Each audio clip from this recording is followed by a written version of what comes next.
వాళ్ళు ఎవరో మాకు తెలియదు. వాళ్ళు మా పైన అపప్రచారం చేస్తూ భక్తులైన అంత విలేజ్లో ఉన్న విశ్వాసులను రెచ్చగొడుతూ రండి రండి రండి, బిషప్ వచ్చినాడు, మా ఒక ల్యాండ్ని అమ్మనికి వచ్చినాడని తప్పు అక్రమం సందేశాన్ని రవాణించి అందరినీ ఆడ రప్పించి మేము రాకోకుండా మా పైన దాడులు జరిగాయి.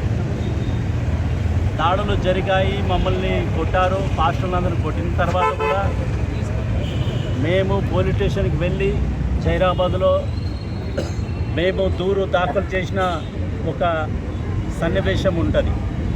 అయినా కూడా వాళ్ళు ఏమీ మాకు న్యాయం చేయలేదు. మరి ఆ ఒక సమస్యను అట్లే పెట్టినారు. పోలీసులు ఎవరు కూడా మాకు సహకరించలేదు. అందువలన మేము కోర్టుకి వెళ్ళాము. కోర్టుకి వెళ్ళినాక అక్కడ మాకు స్టేటస్ కో ఆర్డర్ వచ్చింది.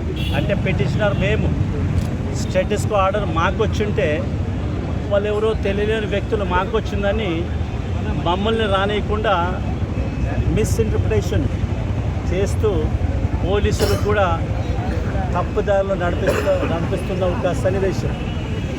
తర్వాత మేము ఆ ఒక ఎంఆర్హెచ్ఎస్ స్కూల్లో మా ప్రిన్సిపాల్ని అపాయింట్ చేసే ఒక అధికారం బిషప్కి మాత్రం ఉంటుంది. ఎందుకంటే ఆ స్కూల్కి కానీ